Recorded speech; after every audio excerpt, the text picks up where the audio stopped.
I can talk about San Francisco now more that I'm up there. So we can do that. We'll get there. What was your first impression of being in the assembly, each of you? David, I know you have to go way back, dig into the recesses of your memory. What was your first impression when you like walked in, you're like, okay, I'm an assembly member?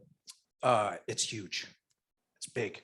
So both Matt and I were used to sitting with 10 colleagues and a certain number of kind of folks in and around politics. And when you go to Sacramento and you hit the floor with 79 colleagues, which is just around the corner from another body that has another 40 colleagues. So 119 colleagues, thousands of people who are engaging every day. It's just it's a big field.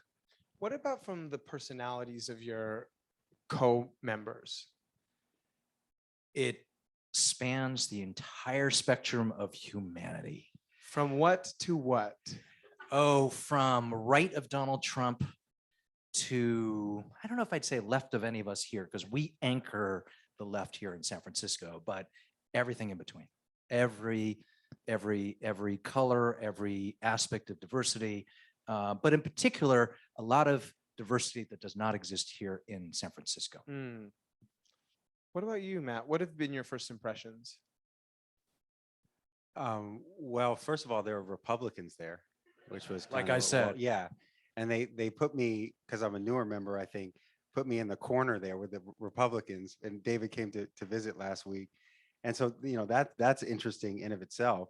But I think as David said, it's reflective of just the incredible diversity that is reflected in the state assembly. California is, San Francisco is obviously stands out in a lot of ways from California, but you have members there who represent entirely rural districts, represent districts where the top issue is water. And so I think for me, as I've gone and met with a lot of different members, the thing that comes up is that there's a lot of respect for people having their own lanes, because there's so many lanes and so many challenges and issues to work on in the state. Whereas here in San Francisco, we're all pretty much operating in the same lane. So when I've met with people and had one-on-ones with my colleagues, I'll tell them what I'm interested in. I want to work on homelessness. I want to work on housing. And they say, that's great. You should do that. And let me know how I can be supportive. And we'll work on water. Or, I'm really like, focused on, that's so great. Okay. I have a bill that relates to well drilling and the environmental impacts of drilling wells. And I say, well, I know nothing about that, but that sounds great. And let me know how I can support you with that. So there's more of a sense that I think that there's a collective, and there's a desire to see everyone be successful because it makes the collective successful. And it's a very different feeling than San Francisco. Although maybe that's just a naive first impression. Is it? No, I think, I think part of what Matt is alluding to is, despite the diversity and the differences, there is a collective sense of like, we're all in this together. We got to figure this out. So here, when you're doing politics at the Board of Supervisors, we're all on top of each other. So you have 11 members who represent 7 by 7 square miles. So think about it, like everyone represents the equivalent of like 4 square miles. And yet we managed to sort of parse out all these differences and fight over a million zillion things at City Hall. Whereas in Sacramento, where you have, the 5th largest economy in the world, 40 million people on an enormous state, you'd think that there'd be more conflict. But to Matt's point, you're meeting someone who represents a community that is incredibly different from ours. The first thing you try to figure out is, what can we agree on? Okay, you care about environmental issues in wells. That sounds good to me. Could you care about how we're addressing homelessness in our city? Maybe. So it's all about finding things you can agree on as opposed to parsing differences here. One of the earliest interviews I did with the press when I was elected to the assembly, I uttered this phrase that I did not expect to reverberate now for years, but I said, I was asked, what's the difference between Sacramento and San Francisco? And I said, well, San Francisco, the politics is like a knife fight in a phone booth. That was you. You said that? That might have been me in like 2015.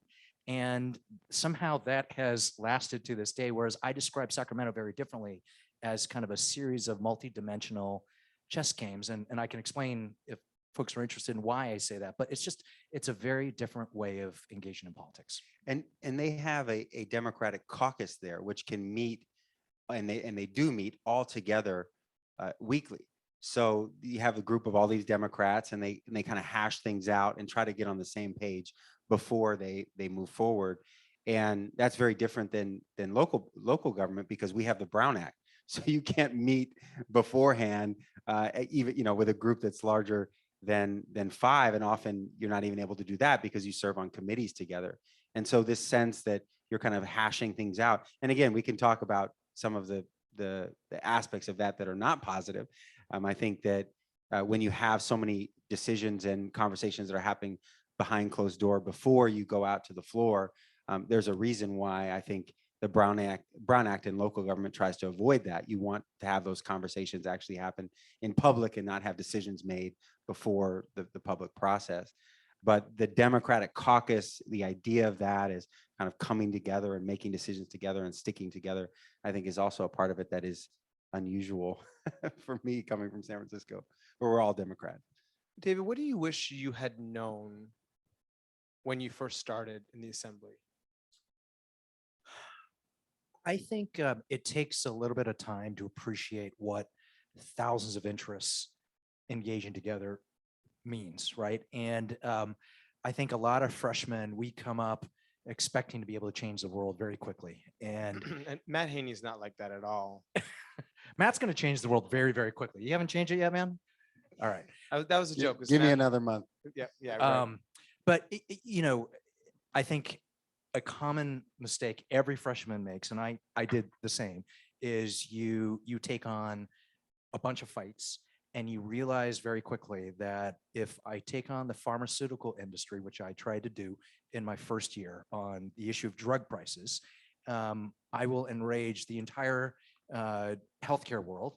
And then at the same time, if I try to bring the idea from a law I passed here in San Francisco around fair scheduling for workers in retail environments, and try to do that and piss off the entire business community, just those 2 fights alone will potentially tank other aspects of what I do. So this gets to sort of the multidimensional chess game.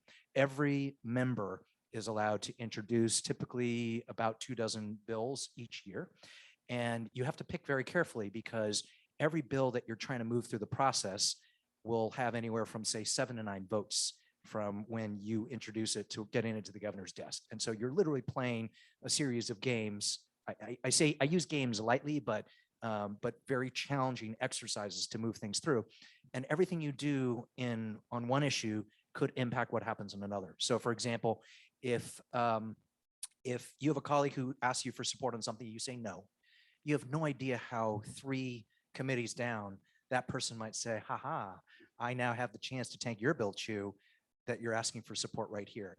And so you have to look around a lot of different corners in ways that, frankly, we didn't have to on the Board of Supervisors, because the process is much shorter. It's much more simple. Procedurally, what happens at the Board of Supervisors is you introduce a couple of ordinances, you work them through the process, and then you're done, and then you introduce others. Whereas in the legislature, you literally introduce 25 within the course of like 6 to 8 weeks, and you rush for 7 or 8 months to move it through, and you have thousands of bills that are trying to move through this narrow funnel all at the same time. Wow, that sounds fun and complicated at the same time. So you just released your first bill, right? Do you want to tell people about it? The 4 a.m. thing? Wasn't that your first one? Oh, okay. It wasn't. It's actually I think a third attempt at a Scott Wiener Right, bill. right. But which that was I'm- the first one that you introduced. Yes. So So were I'm- you playing the multidimensional chess with that one, or were you just kind of, let's do this? well, I'm going to the members that I know stay out late and going to them first. Smart. We announced another attempt to be able to allow a set number of cities, including San Francisco, to open some establishments and serve alcohol until 4 a.m. This has been something that was attempted by Senator Wiener a few times, got to the governor's desk one time and was vetoed. Governor Brown, I believe, said that we don't need any more mischief after 2 a.m. And so we're attempting it again. And then we're also moving forward, and I'm helping with a bill to allow us to open safe injection sites, safe consumption sites. So those are the two first big efforts that I'm taking on with Senator Wiener in the state assembly. I'm not able to introduce bills because we're in the middle of the session, so I'm really moving forward these bills. It is definitely I can see that element already, because as I'm talking to people about these bills, they do want to talk about the policy of it, and they think about their own local politics. It's also comes into question how they feel about Senator Wiener and not only what he may have done on their bills, but also how many tough votes he may be bringing to them. So he's got another bill which is going to allow teenagers essentially to be able to, without parental consent, get a vaccine. And a lot of the members get frustrated, especially with San Francisco members, that we bring them a lot of bills like this, that, he's got the mushroom bill and he's got a safe injection. So bills that they view as tough bills, they are counting those and thinking about that when they're voting on a particular issue. And then also there's the issue of my relationship with them. So am I developing a good relationship with them? Did I go up on their bills when they came through last week, and how that's playing out on an issue like 4 a.m. So again, we look at the policy of it and whether it's a good thing for our city and everything else. But as a legislator, it's also all of these other factors of how we navigate these other 79 members in our House and the 40 in the other. So what's your assessment of the first two bills that Assemblymember Haney has chosen? Well, both of them are Scott's bills. Both right? are So Scott's you're bills, jockeying yes. These bills in the assembly. These are righteous fights, but they're hard fights, and I do agree. Here's I've mentioned this to Matt before. One lesson I learned very quickly when I was in the legislature is never to say, "This is how we do it in San Francisco," or "We were the first to do this." Our colleagues are very sensitive to that. Is that sensitive or annoyed?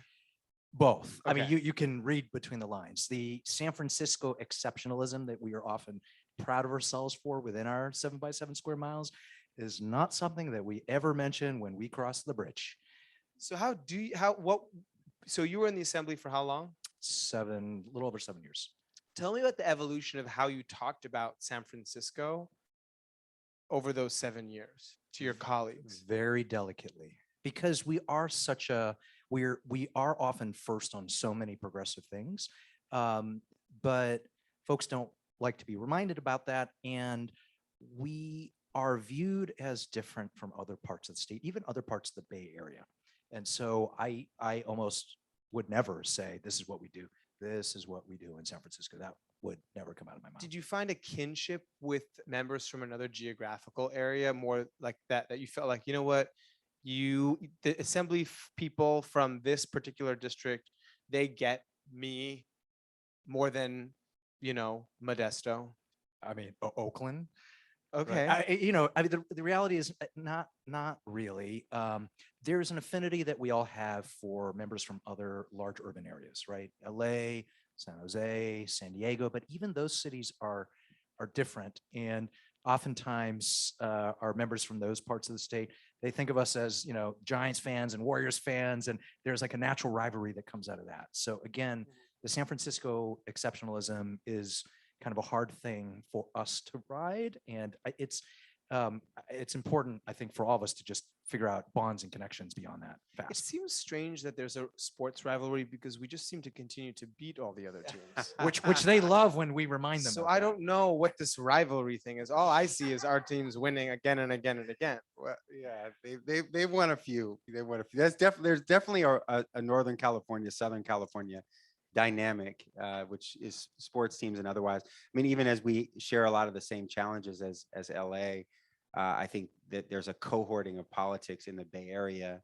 and increasingly this happened during David's time. A lot of similar shared priorities around building more housing, around transportation integration across the Bay Area, sort of growth with equity. So the Bay Area is not only united around the Warriors, but the Bay Area caucus is really cohorting around many similar approaches to these big challenges.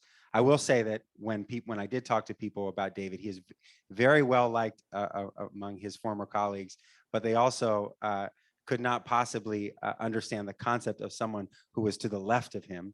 So they would always go, is it true that he's a moderate in San Francisco? How is that possible? And Scott too?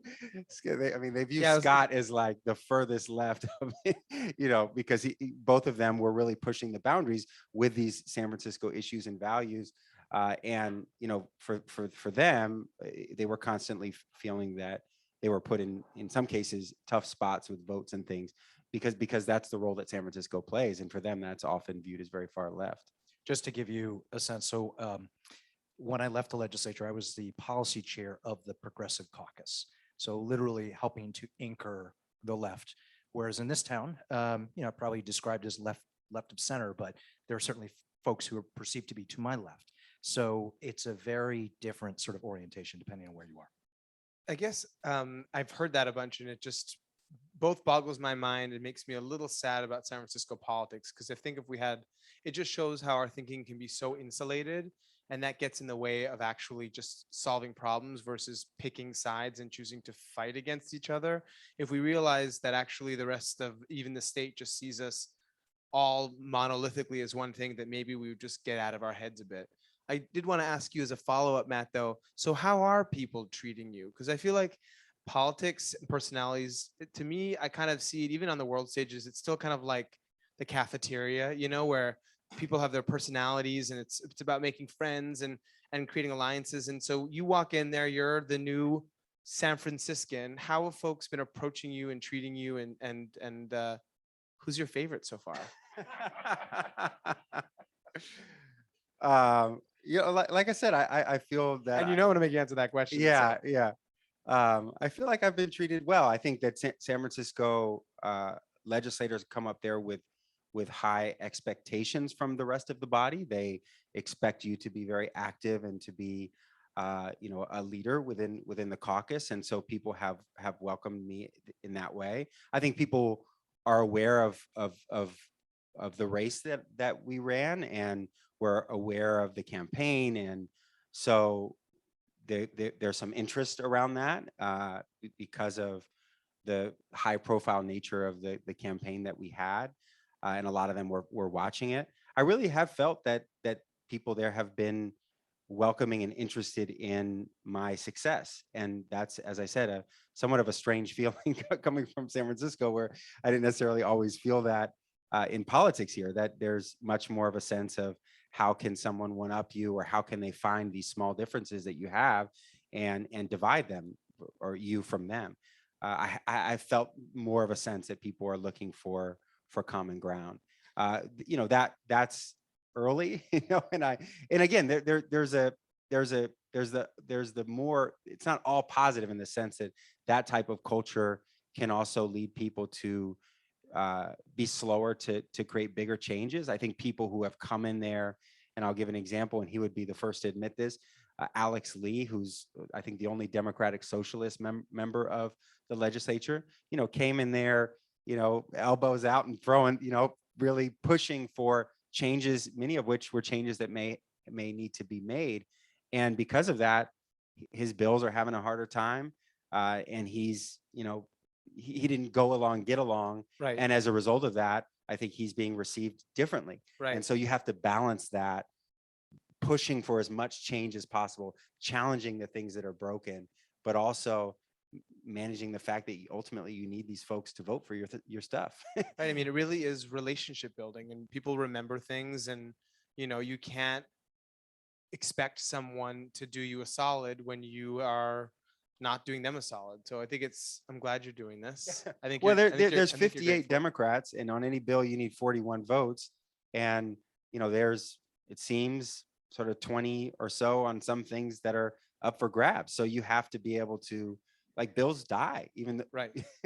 And if you can't get those extra those 41 votes that you need, you can't move. We had an example. There was a bill that Alex was pushing on, Ellis Act reform, that I was really trying to help him on. This is something that was really the major tenant bill that was in the assembly this cycle, and it didn't even come up for a vote because he couldn't show that he had 30 or that he had enough votes. And this is another thing. A lot of the bills that die because they don't actually get a vote.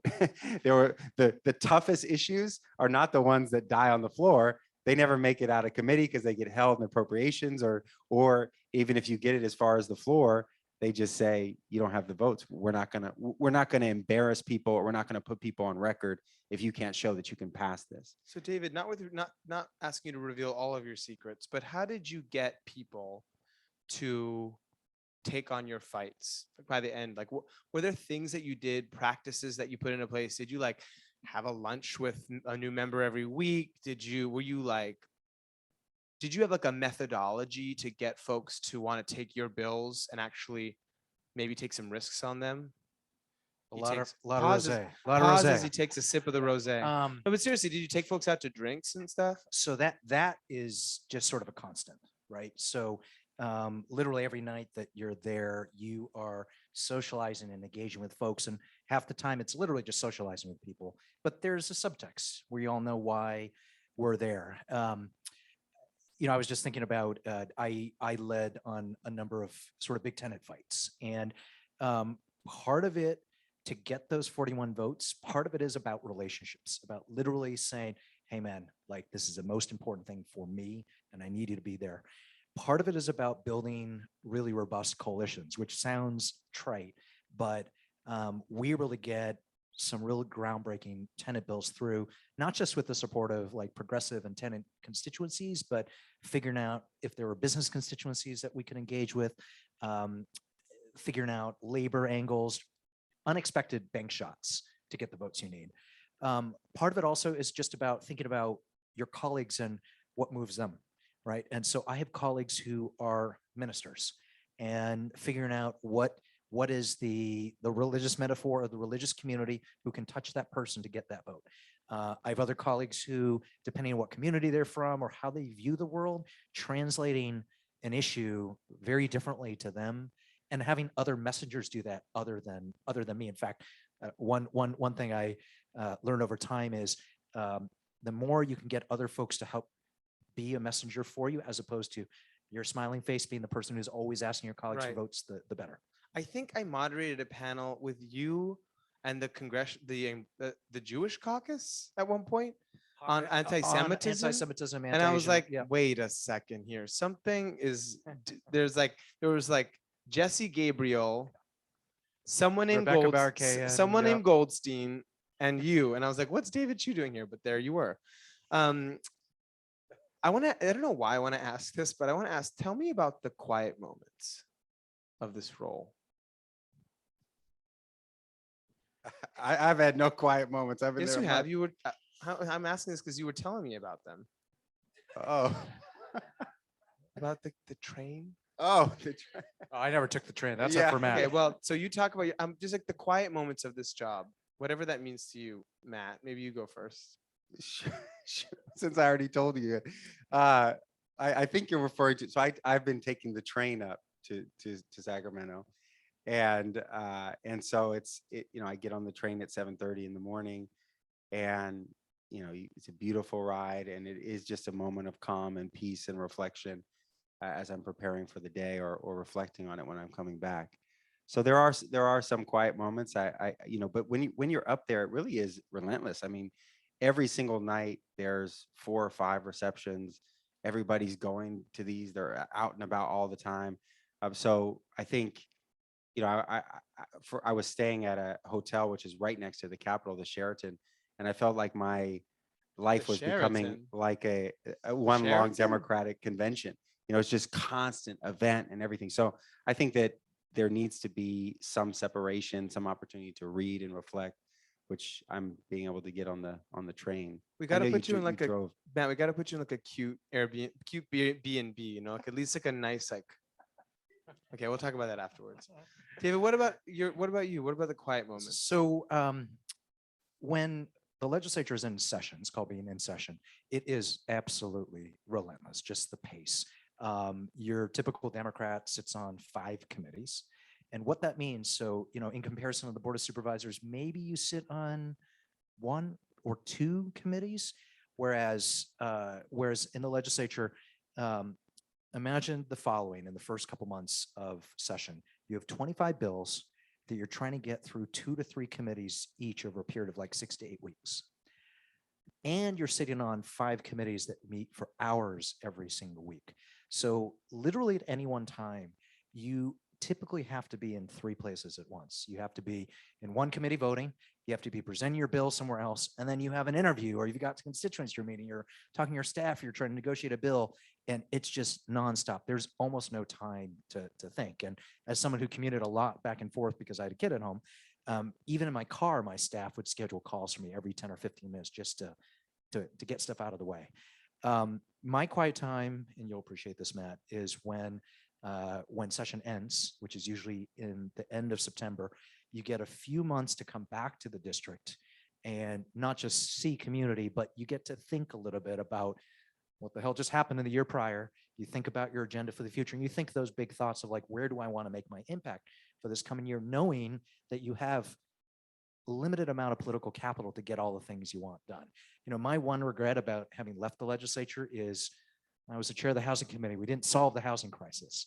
I was very engaged on climate issues, and climate is obviously, the world is burning, right? I mean, there's so inequality, all of the civil rights issues that we are seeing right now in the wake of Black Lives Matter and anti-Asian hate and Me Too. There are just so many things that we didn't get done. But in the fall, you do get some time to sort of take a step back, reflect on where you get to make a difference. So we call this the baton passing. We actually did this with you and Dennis when you became city attorney. And one of the things I asked, I don't know if you remember, but I asked you and Dennis, I wanted to give you the opportunity to ask each other a question that's on your mind, but in public. So why don't we start with you, Matt? What question do you have? I know you know each other and you've known each other, but for this particular kind of conversation during golden hour, what question do you have for David?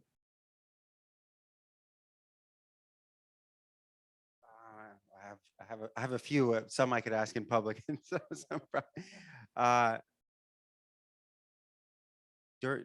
during looking back on your time there, what was the thing that you accomplished that you were most proud of? You know, I'd probably take a step back and say pushing the housing conversation.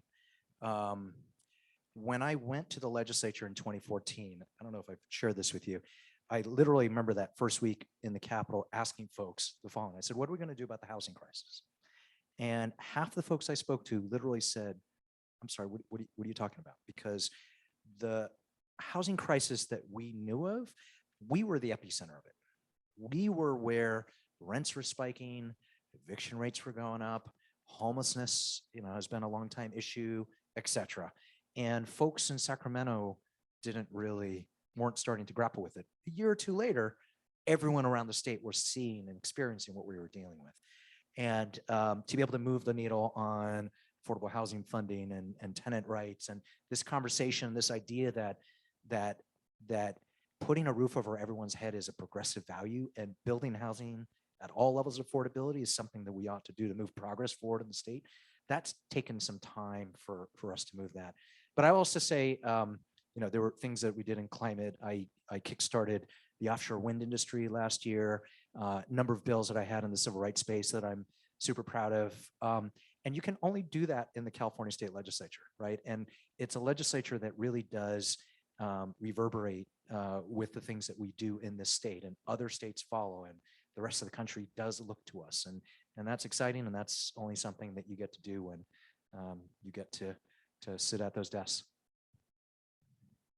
David? So now the thing that pops to my mind is, if there's one big thing you hope to get done, one truly big thing you hope to get done in the coming years, what would be that thing?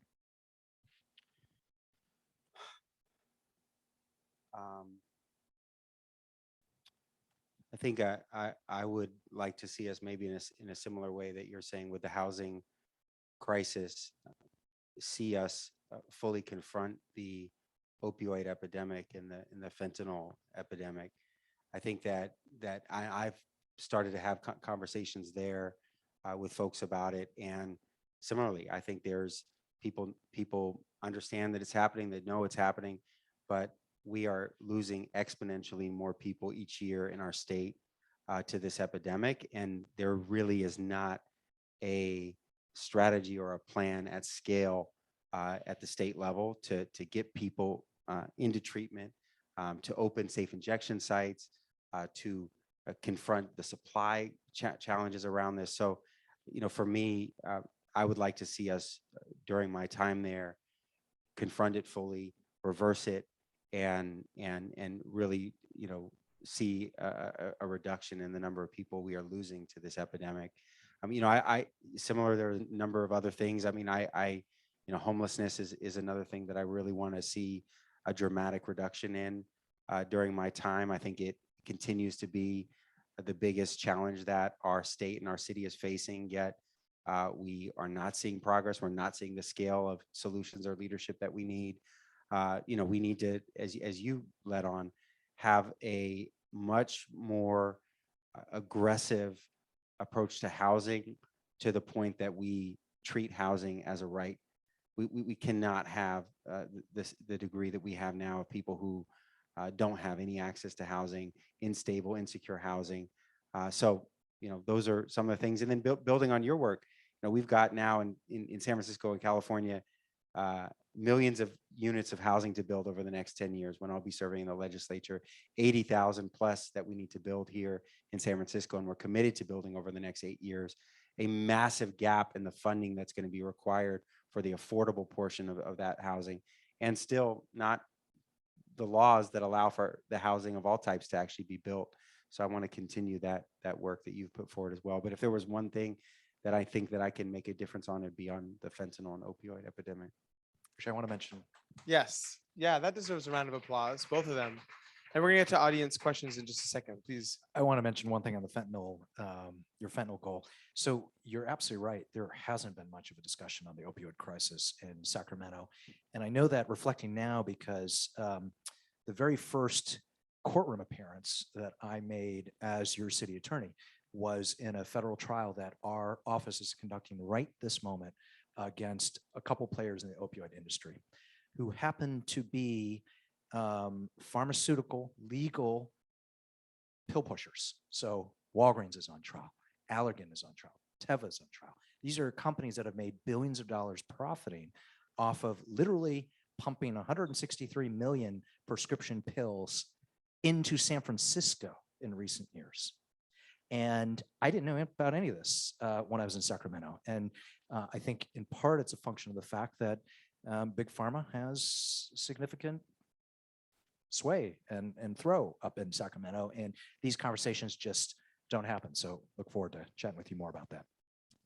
Before we move on to the audience, I just want to say that our city is suffering, and the two of you know that very much. I went downtown yesterday to get a pair of Converse, white low top Converse in the Westfield Mall, in case you were wondering. And it was really sad. It hurt my heart. Just that area of town and seeing all the suffering, even just like right in front of the biggest mall that we've got. And I actually was almost attacked. I was attacked, had to run away from someone getting into the fucking Bloomingdale's. And it was so bizarre going from being attacked outside the Bloomingdale's and then being in Bloomingdale's. And then a woman walked out of the Bloomingdale's elevator with a needle in her hand. And I was like, holy fuck, this is really bad.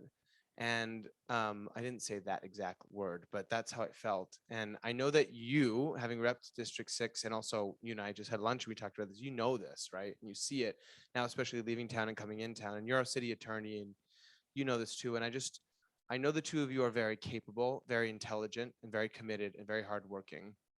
And I really hope in your time as leaders, I hope that you can find a way to solve this problem for the people for everyone in our city who is suffering from it, because it's first and foremost the people on the ground, and the heart of the city is hurting. And so I just hope that you can do something, and I know that you will. All right, to audience, please.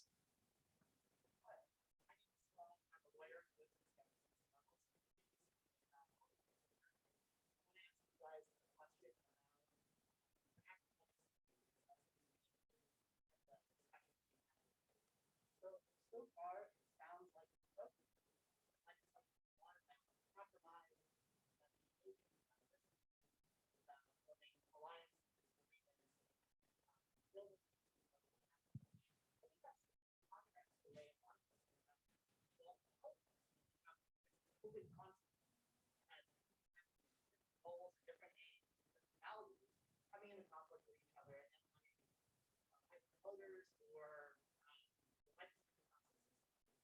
the legislative processes from your perspective, this so to speak, play the long game of compromise.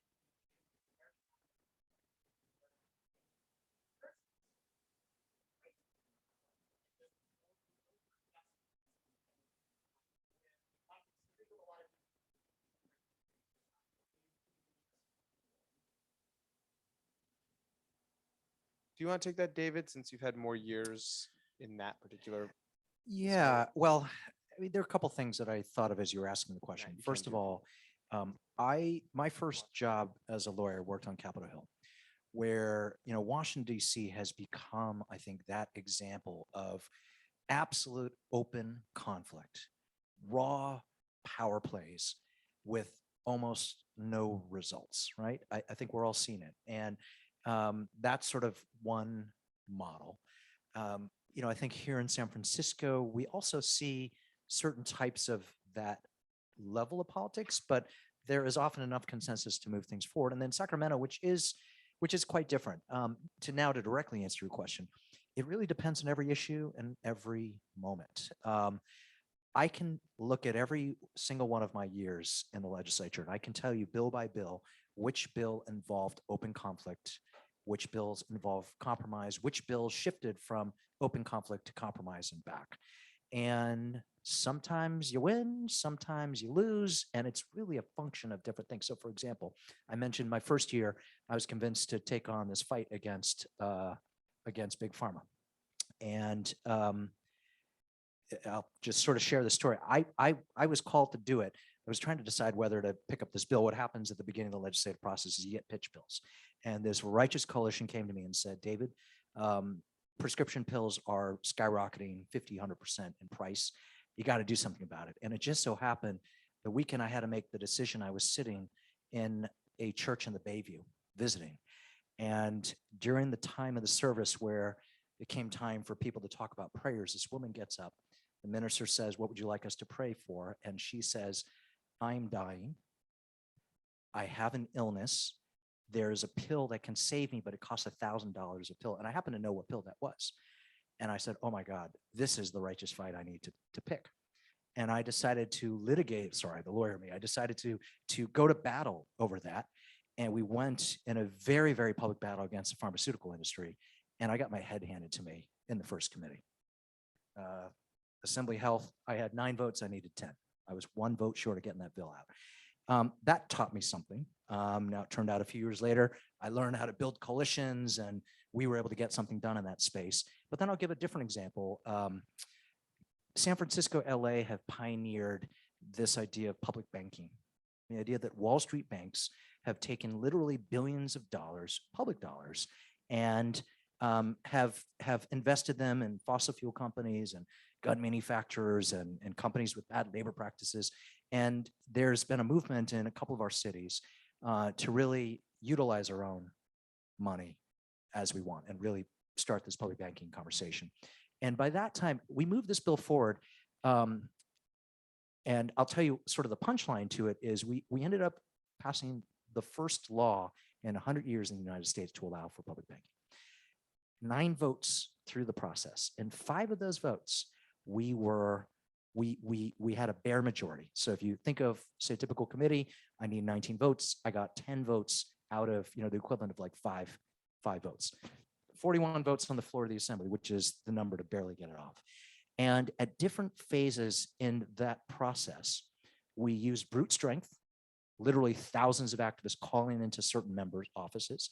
At other times, we negotiated when we knew we had to, and we got the thing over the line. And so I would describe that exercise as one where it was sort of both. And I think my advice to a newer colleague is there are times when you fight and it's just all out war. And there are times when the better part of valor is to work out something on this issue because the bigger picture of actually getting the thing done is more important.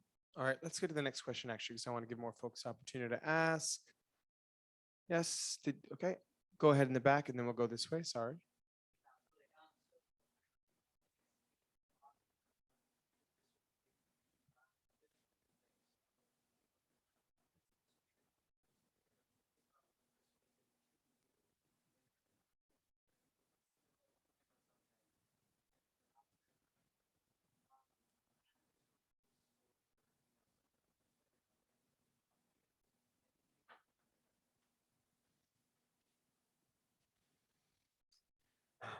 Um, well, so there's a few things that I would say. One is, of course, as elected officials, we are going to respond to political forces or dynamics, particularly ones that we're close to. So if there was a particular other elected official or a labor union that I was especially close with, whose members this was very important to, there are certain sets of kind of dynamics of people who might support or oppose something that I'm going to look to very favorably because I really respect their opinions or they're a key part of my coalition and I trust them. So that's probably who I would look to first, especially if it's an issue that affects them directly. I would listen to that first. I do think that there are certain, as you said, the messenger matters. So if it's a legislator who I'm close to or I trust, and they come to me and say, this is my bill, or you really need to go for this, and this one means a lot to me, I may be more likely to go for it there. And then there are certain things that, for me, as a legislator or an elected official, that there are certain core things that are really important to me that I'm never going to go against, right? So if it's an issue that, for example, relates to criminal justice reform or it relates to tenants protections, getting to my core values on those things, I'm going to be for it. So, those are some of the things that I would think about or look to. And, there's different ways of communicating that to people, but I think as a legislator, you're looking at the policy, the values, and you're also looking where the people who you trust stand on it. Becca, do you have anything? No?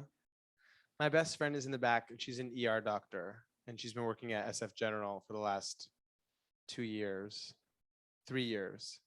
God bless you. In the ER, saving lives every single day. You're amazing. You had a question.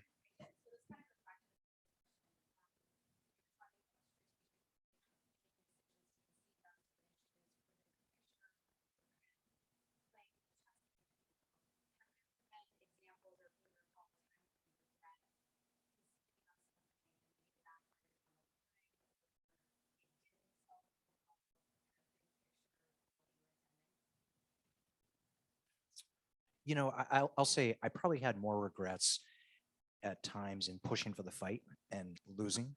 And as some might say, not cutting the deal than the other way around. But I'll also say that when you're working on legislation, it's often hard to anticipate what the impact will be. I'll tell you when I learned that lesson. I was a young Hill staffer. I was 26 years old, negotiating one of my first bills on Capitol Hill at a time when bills still passed in Washington. And it was a fair housing bill. I was leading a group of Democratic staffers across the table from Republican staffers. Republicans controlled Congress at that time. We negotiated what we thought was a perfect compromise solution on something. Pat ourselves on the back, it sailed through the legislature. Bill Clinton signed it. And when I moved out to California, I ran into some of the housing advocates.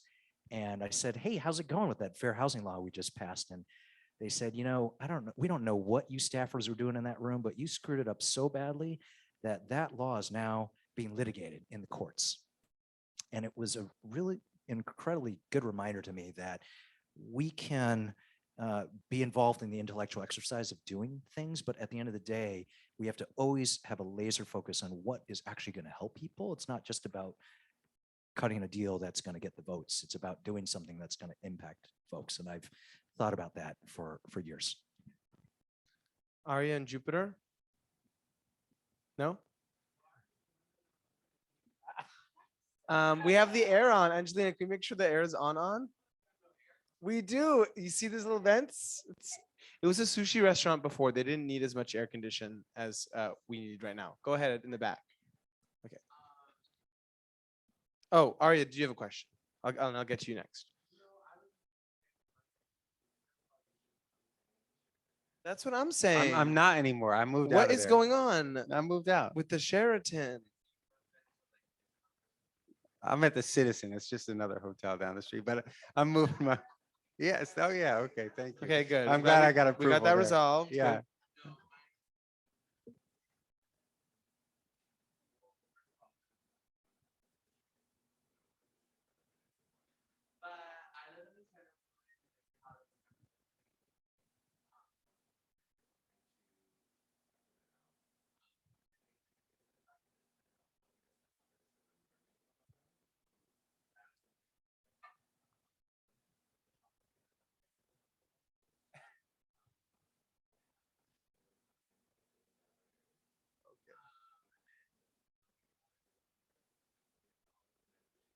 Wow. They do have a bar where literally there's mermaids swimming in there. Oh my God, I love Yeah. the Mermaid Bar. Yeah. That sounds like my kind of bar. For sure. For sure. Okay. Well, glad There we go. that I'll happened. take bar recommendations. too. Yes. Next question, Jim. You'll be And next. Go ahead. hotel.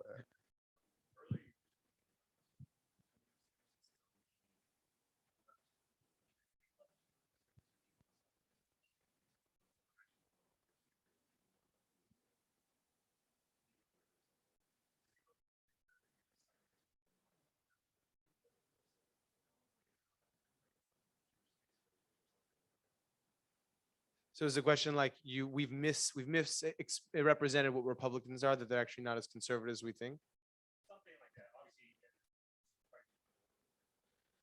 Yeah. Yeah, like actual Republicans.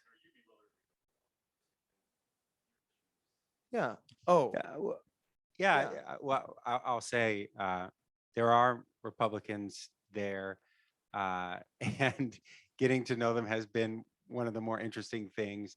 In fact, I mean, I saw when David came to visit, he was greeted very warmly by the Republicans who were there. They gave him a hug. They said, we miss you here. You know, how have you been?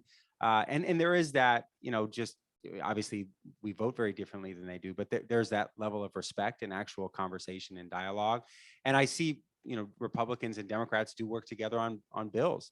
And there was a powerful moment actually this past week where a number of the Democrats were standing up talking about gun control and gun violence. And they were speaking in many cases to the Republicans, talking about how the Republican Party, especially at a national level, has been the main obstacle blocking the change on this issue, and imploring the Republicans to do something and to stand with them and to vote with Democrats and to challenge their colleagues in Washington to take on this issue. And many of the Republicans stood up and engaged in that dialogue and said, you know what, here's where I think that there can be common ground. Here's where I agree. Here's where I feel like it's more complicated. And there was a real conversation. And I think that that's something that doesn't happen in Washington pretty much at all. They just, you know, yell at each other, in particular because the Republicans there are able to block these bills from happening. But here, because the Democrats have such a larger number, there's an opportunity for some dialogue there and some common ground. And some of the Republicans, actually, I've met with a couple of the Republicans. Some of them are leaving. Either they've left the Republican Party, they're demoralized with what's happening nationally, or they're leaving the legislature because they don't feel like there's really a place for them there anymore. So it's an interesting dynamic that you've probably seen also over time. Also, there's very few of them, so the dynamic there is different.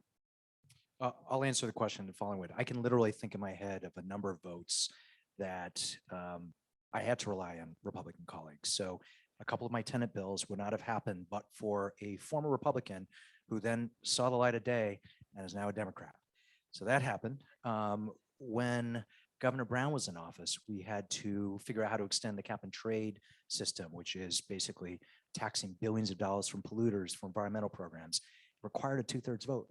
And we got a couple of Republicans to come over, including some of the folks who are about to leave because they've been cast out of their party. And then third, I mentioned offshore wind. My main co-author on that bill was a Republican. And if that had not happened, I don't think that bill would have gone through as quickly and as smoothly as it did. I mean, like, Republicans aren't aliens. I mean, they're still human beings with a variety of lived experiences and opinions. Like, my whole family, they're all Republicans. And I grew up in the Orthodox community, which these days is mainly Republican. And I'm still in contact with a lot of my people I went to yeshiva with, and we agree on some things and we disagree on some things. And it's not like, you know what I mean? Like, before you become an elected official, you're a human being that has experiences and opinions on matters, and you don't become unhuman just because you have a letter next to your name. Jim. And I think what we're saying is we agree with you. And there's Yeah, no, I'm not yeah. arguing. You'll know when I'm arguing. And yet it's sometimes, with this gun control debate real quick. So yes, there was this healthy dialogue and there was some common ground, but then on some very basic, important gun bills that were going through, gun control bills, all of the Republicans voted against it. And so there was this, exasperation from some of the Democrats saying, you say you want to meet us halfway, you say you want to have this dialogue, but then you vote against these bills. And so you're seeing that play out as well, where still for the Republicans, even there's a certain line that they feel like they have to toe and can't cross. All right, Jim.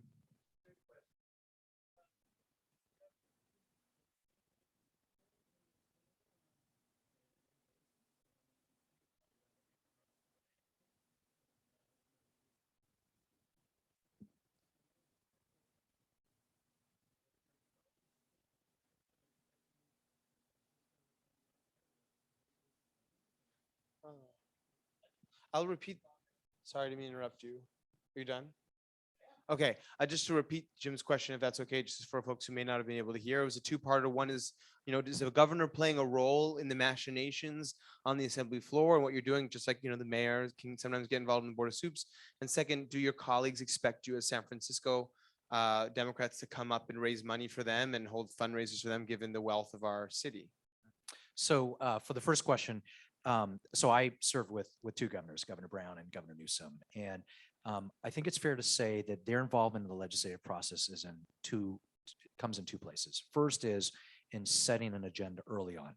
So in the very first week of most years, governors will come to the legislature and give the state address, and this is where they will say, here are the things that we want to get done. And so that sets not just a tone, but a focus on issues. But because there are thousands of bills that get introduced, and because many of them die before they even get into the so-called second house. So you introduce bills in the assembly, goes through a process, then it gets to the Senate. Oftentimes the governor's staff doesn't start to focus on bills until they're in the second house. That's when they'll really buckle down and say, I don't really like what you're doing here or there. And you start the negotiations with the governor's office. So you go through a lot of the process negotiating with your colleagues.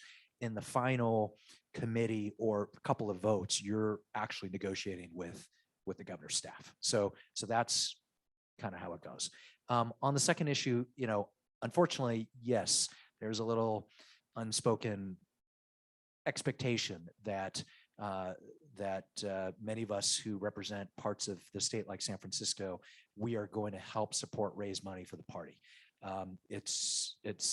It's unspoken, but it's real. And it means that even if you're not in a heavily contested race, you are required to raise hundreds of thousands of dollars to make sure that our Democratic colleagues in difficult districts get elected. It's not an aspect of the job that I expected. In fact, if I was sitting here, 8 years ago, the day I had been elected, I wouldn't have known about what I just shared with you. I didn't have any sense of just how much you are expected to really row the oar for the party, but it's part of what it is. So welcome to the club, Matt.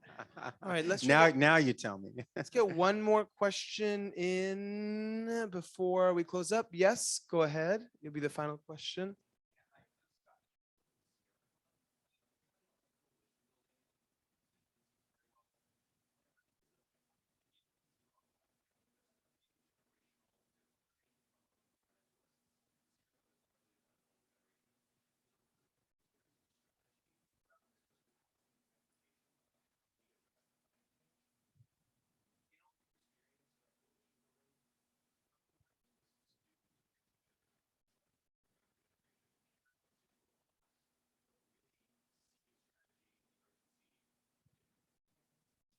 I'm going to start an answer to that because I really think a lot about how much I miss being in the direct legislative climate fight in Sacramento on this issue. We know if we don't make significant changes in the next few years, by 2030, we could be truly screwed.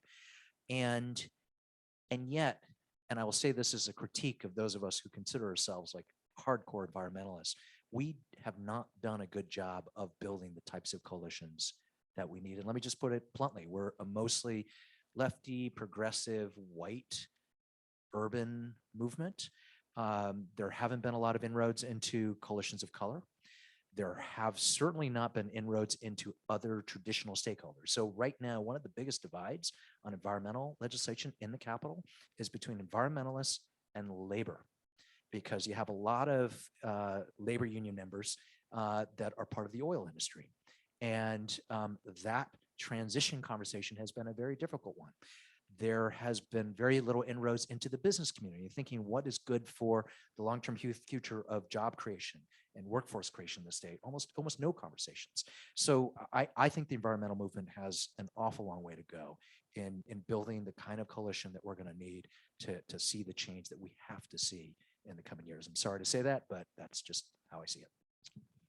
And I'll say just a few other things on that.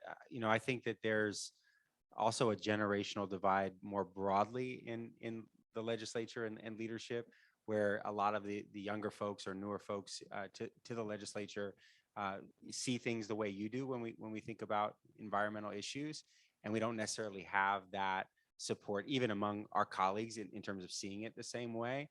And also the environmental, you think about climate change as massive of an existential crisis as we're facing. It doesn't have the same level and strength of advocacy or organizing or lobby behind it, right? So then you have these groups that are more traditional lobby groups or that have strength, like the business sector or labor or others, and then they're up against the California environmental voters and the Sierra Club, who maybe also don't necessarily see things the same way. I think there's a huge imbalance right now in what needs to be the organized strength of the climate justice movement that sees these issues as connected with transit and housing. So I think that's what, and one of the things that's shifting there is this conversation around housing and labor and a coalition around that, pro-housing, pro-labor, but we haven't quite got there when it comes to some of these climate or environmental issues and how we bridge the divide with labor and other sectors and coalitions. Ms. Saeed.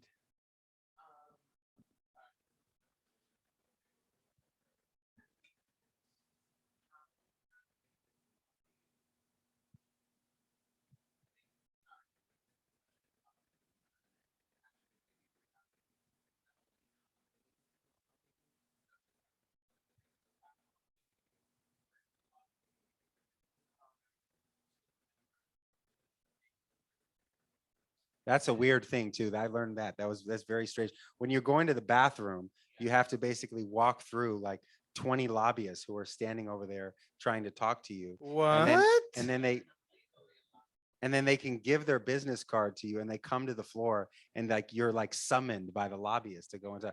I have all these things on my desk. I was like, why are they bothering me? Wait. You're summoned when you're on your way to the bathroom? They summon you?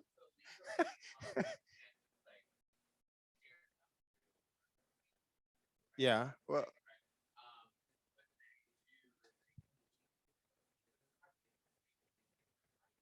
So they silently hand you a business card. well, There can't be anything on it like meet me in the bathroom. yeah. So the answer is anyone can hand a business card through the door. Only the members are allowed to be on the floor, but people can pass notes and business cards, but it's typically the lobbyists who are sending those cards in. The real answer around how do you advocate it is about relationships, and it's about who every legislator will take meetings with, have respect for, want to hear from. And obviously different legislators have different approaches to that. So the idea is, I think if you want to build power as a movement, right? If you are part of the environmental movement or the LGBTQ movement or pushing for safe injection sites, you have to You have to figure out how to build a relationship with everyone who's relevant to those decisions. And there are many ways to build relationships. You have strength in numbers of people, you have strength of ideas, you have expertise. You do have people, unfortunately, it's more often than not, who have raised significant gobs of money for different constituencies, and they will get their calls returned or their business cards replied to because of that. But however you exercise that influence, that's what you want to leverage. And just, I mean, anybody can advocate. So anybody can go to a legislator's office and ask for a meeting and express your viewpoint to the staff or the member. Any organization can come and do that as well. So it's not that the system is set up that people aren't allowed to go and speak up for things that they care about. They absolutely can, and they can contact the office, call the office, email. Usually it's going to be most effective if you're going through somebody who has some kind of either relationship or access. There was, one of the few bills that I decided to stay off of and let my colleagues know when we were voting on bills last week, is there was a bill that had to do with cannabis retail. And there was a number of folks here in San Francisco who are concerned that this was going to undercut the equity applicants and the equity owners who we want to make sure have opportunity in cannabis. And they reached out to me, and because I knew some of them, and said, we're really concerned about this bill. We don't want you to support it. I spoke with them and I ended up not supporting it.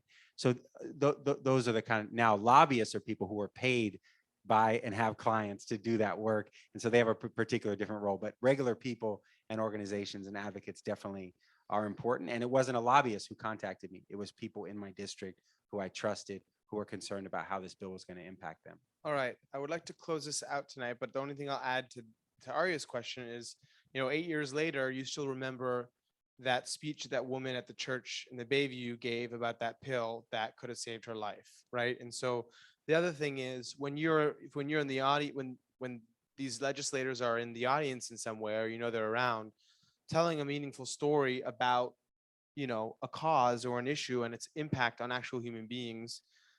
I don't know. You can see here now, the proof is in the pudding. 8 years later, David still remembers that one speech and chose that to be his marquee issue of his first year. So telling your story and the importance of these issues, I think, is also really important. And I'm going to remember your story about going to the mall and in your Converse, was that? It was low top Converse white Converse, All got it. Stars. Got Yes, highly recommend. Yes. Size 8. Thank you for sharing that. I know, freakishly small. So I just want to say thank you all. I don't know what size 8. I'm a size 8. It's. Oh my God, that's an embarrassing share. I'm usually an 8.5, but they didn't have an 8.5. Thank you, David. It's happening in San Francisco. A round of applause for David and Matt.